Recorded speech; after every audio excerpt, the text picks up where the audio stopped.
இந்த நயவஞ்சகம் என்பது நம்முடைய அமல்களை நாசமாக்கிவிடும். நீங்கள் ஒரு பக்கம் தொழுகையால் தான தர்மத்தால் அல்லாஹ்வை நெருங்கிக் கொண்டே இருப்பீர்கள். ஆனால் இந்த பொய், இந்த மோசடி, இந்த கெட்ட குணம் உங்களை அல்லாஹ்விடமிருந்து தூரமாக்கி கொண்டே போகும். ஒரு பக்கம் தர்மம் செய்து நிறைய புண்ணியங்கள் செய்து உங்களுக்கு அல்லாஹ்வுடைய அன்பை தேடிக்கொண்டே இருப்பீர்கள். இன்னொரு பக்கம் இந்த கெட்ட குணமானது உங்களுக்கு அல்லாஹ்வின் மீது உண்டான வெறுப்பை உண்டாக்கி கொண்டே இருக்கும்.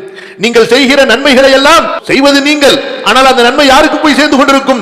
உங்களால் யார் பாதிக்கப்பட்டார்களோ அவர்களுக்கு அந்த நன்மைகள் சென்று சேர்ந்து கொண்டிருக்கும். அல்லாஹ் பாதுகாப்பானாக. ஆகவே அல்லாஹ்வின் அடியார்களே, நாம் நம்முடைய ஈமானை பற்றி கவலைப்பட வேண்டிய, ஈமானை பற்றி அக்கறை செலுத்தி ஈமானுடைய அமல்களை சரியாக செய்கிறோமா என்பதை கண்காணித்து சுய பரிசோதனை செய்யக்கூடிய அதே வேளையில் இந்த ஈமானை பாழாக்கக்கூடிய, நம்முடைய இஸ்லாமை கெடுக்கக்கூடிய, அதிலே குறை ஏற்படுத்தக்கூடிய நயவஞ்சகத்தின் செயல்கள், நயவஞ்சகத்தின் குணங்கள் கலந்து விடாமல் இருப்பதற்கும் நாம் நம்மை பாதுகாத்துக் கொள்ள வேண்டும்.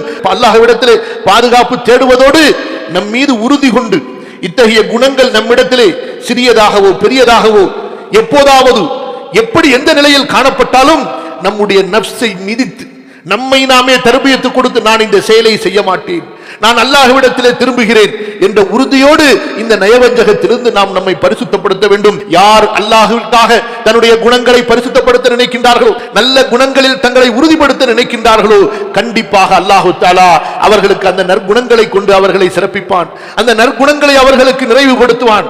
அல்லாஹு தஆலா அவர்களிடமிருந்து அறிந்தோ அறியாமலோ எப்போதாவது சில தவறுகள் ஏற்பட்டாலும் அல்லாஹ் அவற்றை மன்னித்து அவர்களுக்கு அல்லாஹு தஆலா நேர்வழியின் பக்கம் திரும்புவதற்குண்டான நல்ல வாய்ப்பை, தௌஃபீகை அல்லாஹு தஆலா ஏற்படுத்தி கொடுப்பான்.